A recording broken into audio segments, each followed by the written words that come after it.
We looked fine from across a room. If you saw us at a friend's dinner, passing plates, finishing each other's stories, laughing at the right beats, you'd think we were the sort of couple who had quietly figured it out. No drama, no spectacle. I used to take pride in that. Now I think we were just good at not alarming people. Her name is Maya. We've been married 9 years. I'm Noah. I analyze numbers for companies that can't decide without graphs. She writes copy at a small agency that survives on charm and impossible deadlines. We don't have children.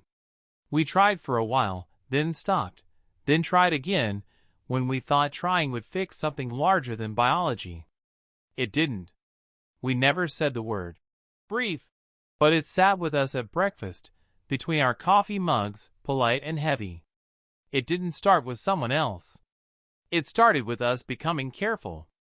We began narrating our feelings like weather reports. Busy today. A little overwhelmed. We'll see. Real feelings need verbs. Ours had turned into adjectives. Maya used to talk about her projects in paragraphs, waving her hands, making metaphors out of nothing. Lately her stories were neater, like she had rehearsed them in her head, so I wouldn't have to ask questions. There were new names in those stories, interns and clients, and one name that returned as a harmless refrain, Julian. An art director who came with freelance genius, energy, and a calendar full of nights.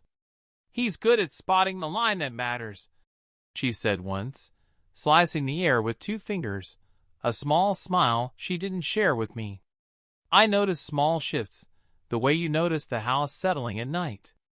She put on perfume again, not much, just enough to arrive before she did.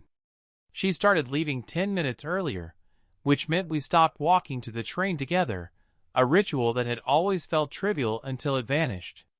She hummed when she got dressed, not melodies I knew, just a content rhythm under her breath. None of these things are crimes. They're not even confessions. They are, however, coordinates.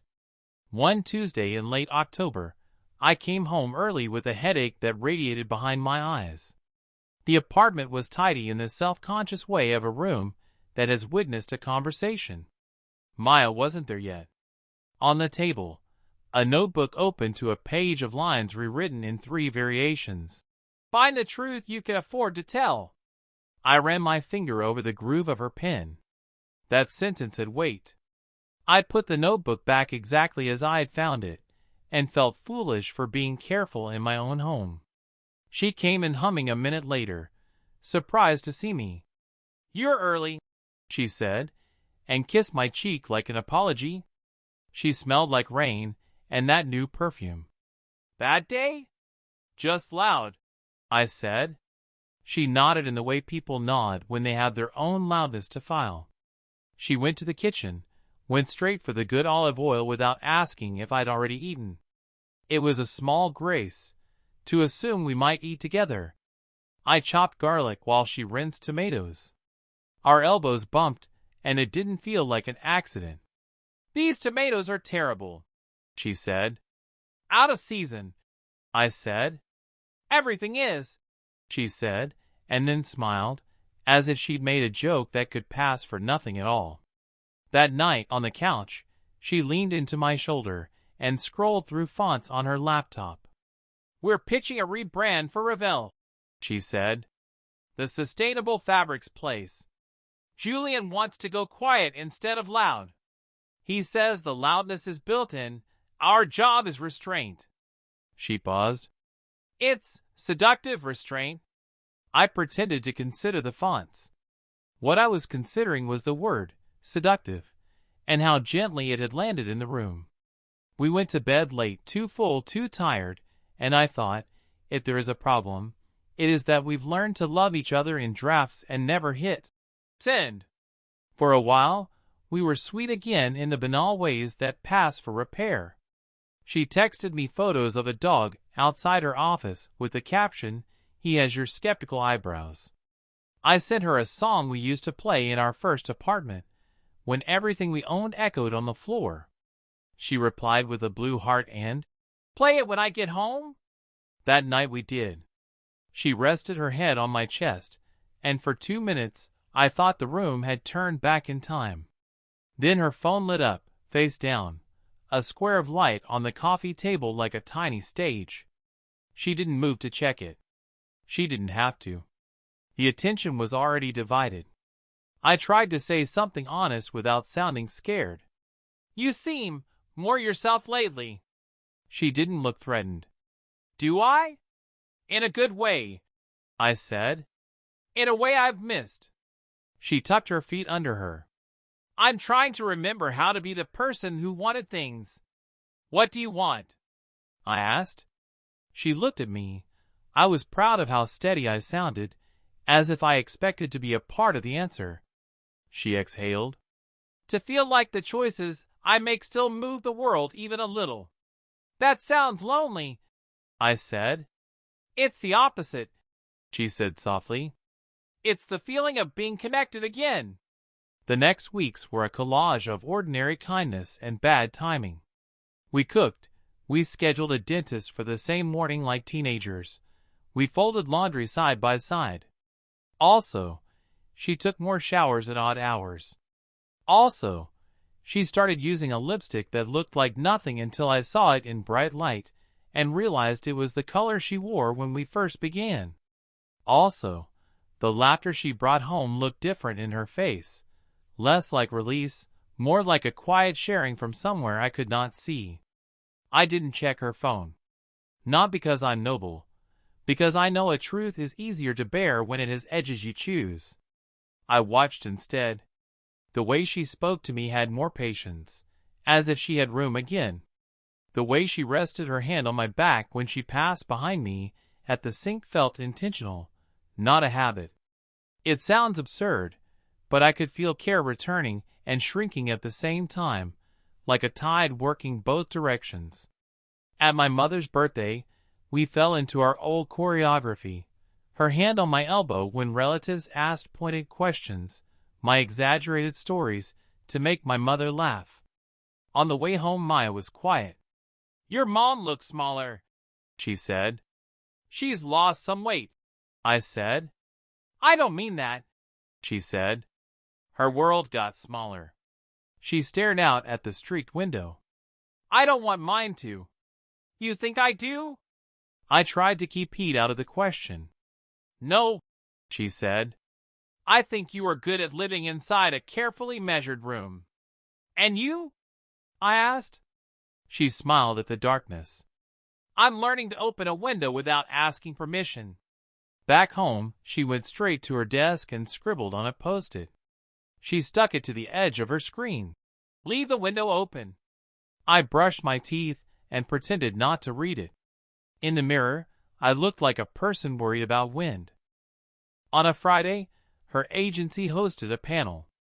I went. Maya was luminous in the very specific way people are when they are both nervous and right. She said smart, useful things about honesty and branding. Not the truth that flatters, the truth that reduces friction. When the panel ended, a small crowd gathered around her, and then around a tall man with dark curls and a thrifted blazer that wanted to be expensive. He had the kind of face that made you forget what you were saying. He laughed with his whole mouth. Someone introduced us. Noah, he said, tasting my name like he might use it later. Maya talks about how detailed you are. She says you catch the small errors that keep big things from working. He meant it kindly.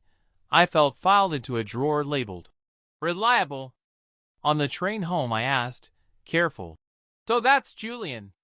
She watched the city solder itself into a line past the window. Yes.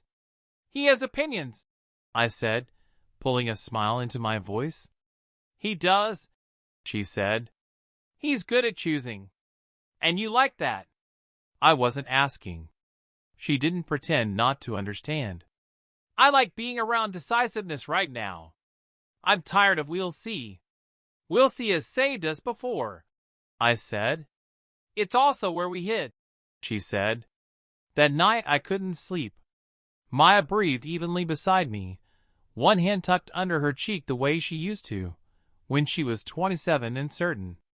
I remembered our first fight in that old apartment, the one with the broken oven door, about who had to make the hard choice about a job in another city. We stayed up until dawn, talking in circles, and then we chose. We chose each other. The courage felt simple then.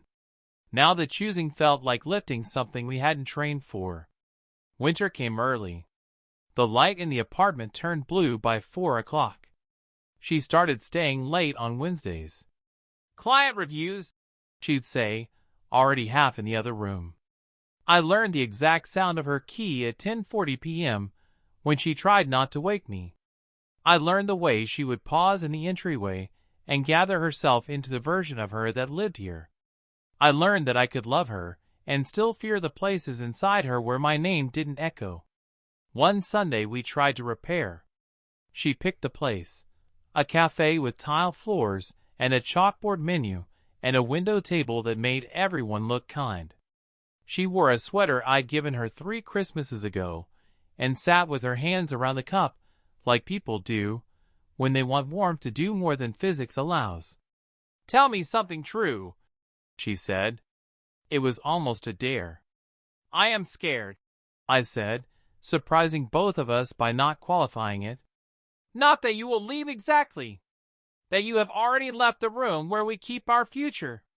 She nodded as if she'd been waiting for me in that sentence. "I didn't mean to," she said.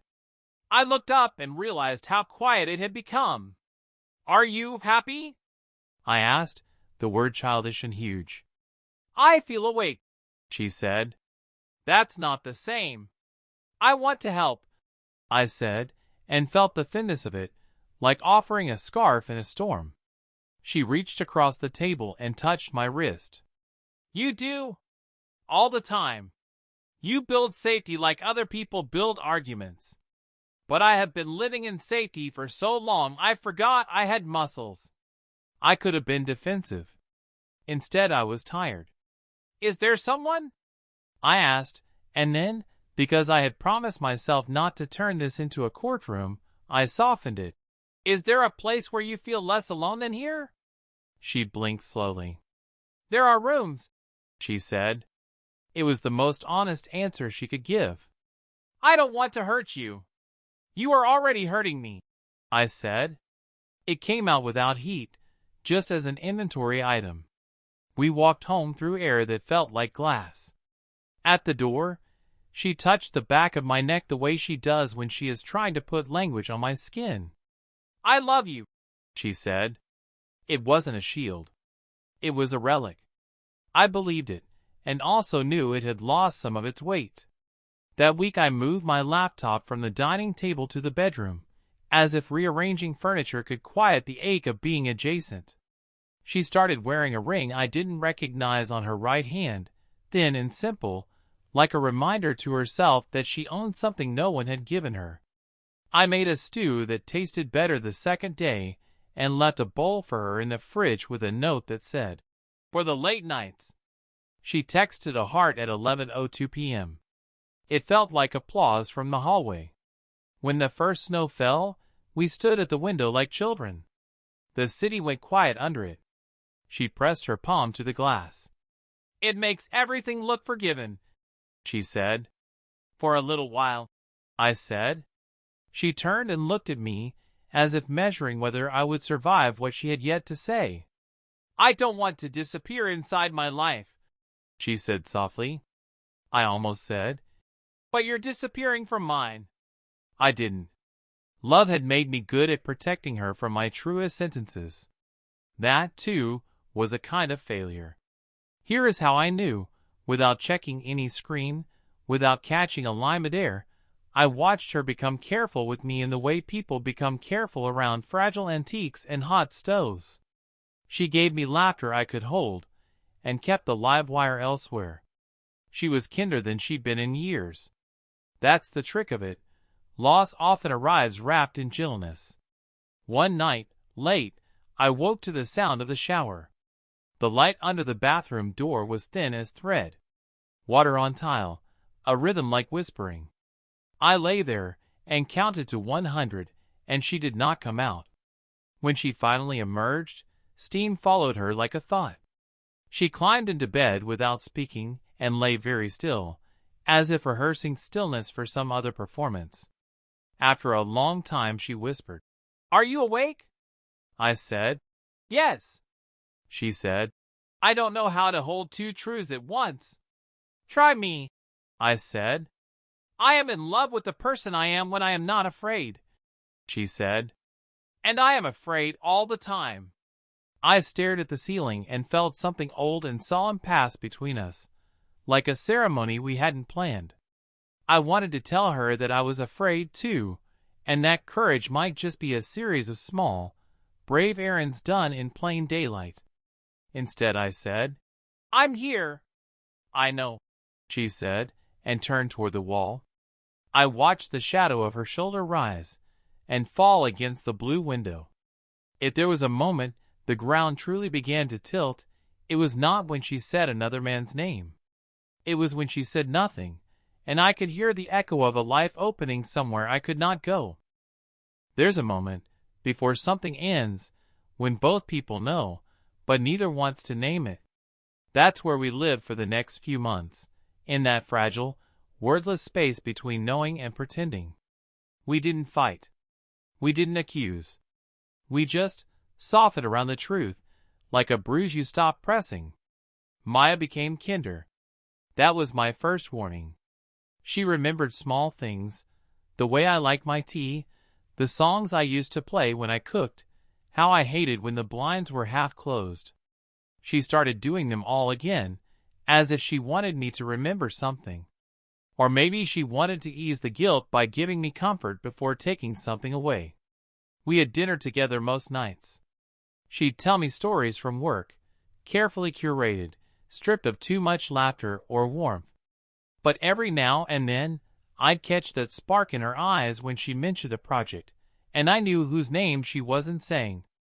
It wasn't jealousy that haunted me. It was exclusion. I could feel her living parts of her life I would never see, rooms I wasn't invited into. One evening, I came home early. She was on the balcony, talking softly on the phone. She wasn't whispering. That would have been guilt.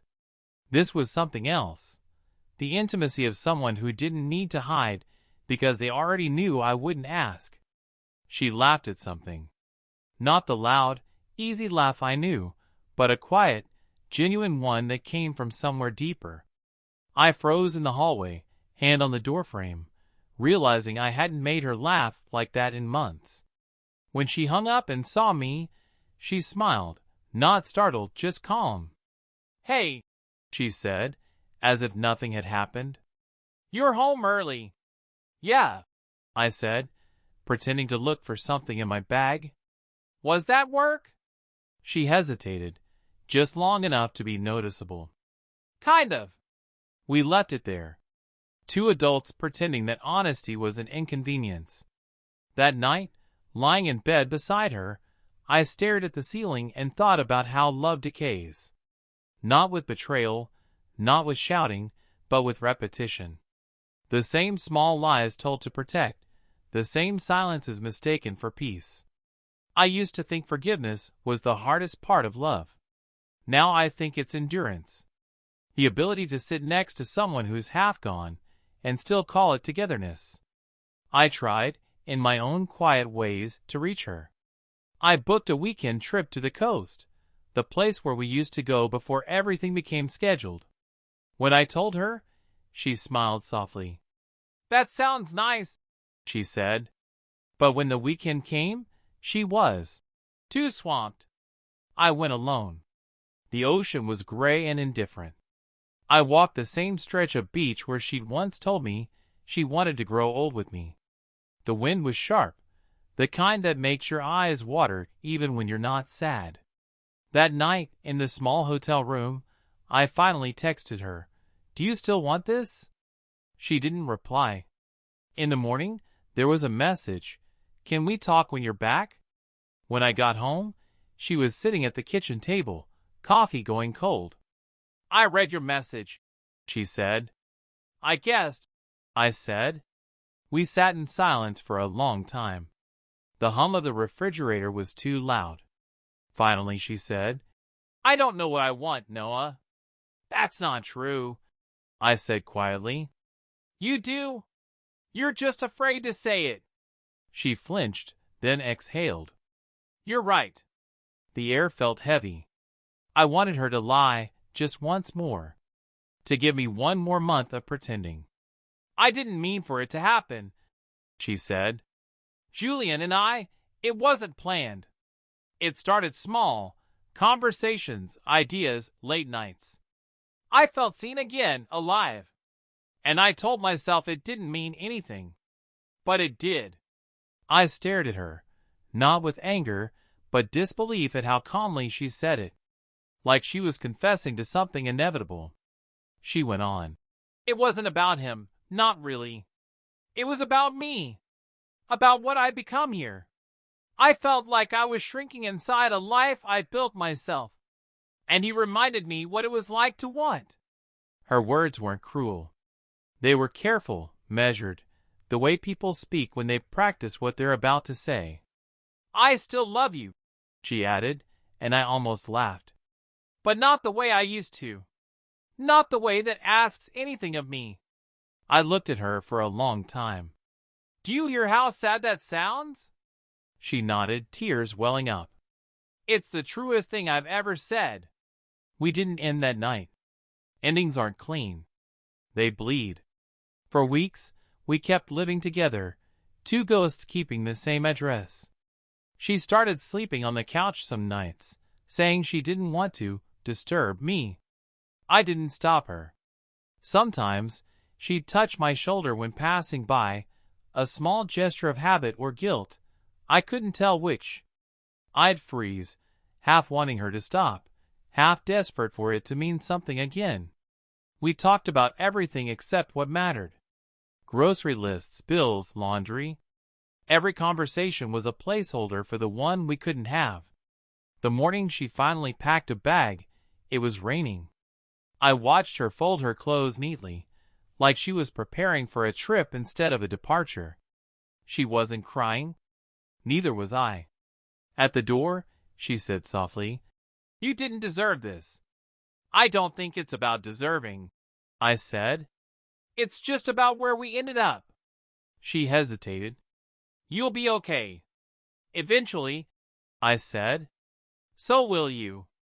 Then she hugged me, gently, briefly, like two people saying goodbye to a version of themselves. When she left, the apartment didn't feel empty. It felt wrong, as if it had been rearranged in a way my body didn't recognize. I sat on the floor for a long time, listening to the rain against the window. It didn't sound like sadness. It sounded like release. The next morning, I made 2 cups of coffee out of habit. One went cold. The other I drank slowly, trying to remember how to breathe without the weight of what was gone. I thought about the last thing she said, that she still loved me, just not the same way. I believed her. And maybe that was the hardest part. 3 months passed before I stopped checking the door around the time she used to come home. It wasn't that I expected her to walk through it anymore. It was the muscle memory of waiting. Habits don't care about endings. They outlive the reasons that made them. Maya didn't move far. I knew because her mail still came to our apartment for a while. Her name looked strange next to mine now, as if we'd once shared a language that neither of us spoke anymore. I didn't block her number. She didn't block mine. We existed in that polite purgatory people call space. Sometimes I'd get a short message, a photo of a sunset from a place we used to visit, or a text that just said, "Hope you're doing okay." I always answered with something safe. "You too." There were days when I almost forgot. I'd get caught up in work, in errands, in the quiet rhythm of being alone, and then something small would pull me back. Her sweater tucked behind a drawer. A half-used bottle of perfume. A playlist that still had both our fingerprints on it. The apartment changed slowly. I moved the couch, replaced the rug she loved, repainted the hallway. not because I wanted to erase her, but because I needed to make the space stop speaking in her voice. For a long time, I tried to understand where it all went wrong. Was it the routine? The silence? The years of being careful instead of curious? The truth is, it wasn't one thing. It was a collection of small, unspoken choices, days we let drift instead of steering. She didn't destroy us. We just stopped tending to what we built. About half a year later, I ran into her by accident. A bookstore again, same as before, different city. She was standing by the window with a stack of art magazines, hair shorter now, her posture lighter. She saw me before I saw her, and when I finally did, she smiled the same soft, cautious smile I used to wake up to. "Noah," she said, almost whispering it. "Maya," I said, because saying her name still did something to me. We stood there, surrounded by the low hum of the store, like the world had turned down its volume just for us. "You look good," she said. "So do you." She laughed, and it was the same, not nervous, not forced. Just real. We talked for a while. Nothing heavy. Just the weather, work, how time moves differently when you're starting over. She told me she was freelancing now, writing for smaller brands. Less noise, more honesty. I told her I'd started running again. We smiled at each other's attempts at renewal. Then there was a pause, not awkward but full. The kind that holds everything you're not saying. She looked down, tracing a finger along the book's spine. "I wanted to tell you I'm sorry," she said. "You already did," I replied. "Not properly," she said. "I keep replaying it, how I left, how quiet it was. You didn't make it hard for me, and somehow that made it worse." I wanted to tell her I understood, that maybe it had to happen the way it did. But all I said was, "We were both tired."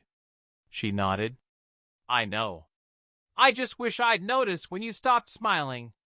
It wasn't an accusation. It was grief, disguised as reflection. I could have told her I noticed the same thing, the moment she started smiling at things I wasn't part of. But there was no point. The math of regret never balances. We walked outside together. The light had the golden, late afternoon clarity that makes everything look softer than it is. At the corner, she turned to me. "Do you ever think we could have fixed it?" she asked. I thought about all the years we'd shared, the late-night talks, the small rituals, the quiet mornings. The love that had started as something bright and messy, and ended like a whisper. "Maybe," I said. "But not the way we were then." She smiled faintly. "Yeah. I guess we ran out of language." We said goodbye without a hug. Just a small wave, and then she was gone, turning into the flow of people, her figure fading into the crowd like she'd been absorbed by the world again. That night, I came home to an empty apartment and, for the first time, it didn't hurt. I made dinner, played some music, opened a window. The city sounded alive. I realized something simple and devastating. Love doesn't end when people leave. It ends when you finally stop holding the shape of what was. And yet, I didn't feel empty. Just aware. Aware that love had changed form. That it had moved somewhere quieter, somewhere inward. I washed the dishes slowly, the window open, the air cool. The city outside pulsed with its own rhythm. Laughter, sirens, the sound of a world still in motion. When I turned off the lights, I caught my reflection in the window. For the first time in a long time, I didn't look like someone waiting for something to come back. A week later, I found a letter in the mailbox. No return address, but I knew her handwriting instantly. Inside, one line. "Thank you for not making me the villain." I smiled, folded it carefully, and tucked it between the pages of a book she'd once loved. We were never meant to destroy each other. We were meant to learn the quiet art of letting go. And in that, In the stillness of everything we didn't say, I think we finally did right by each other.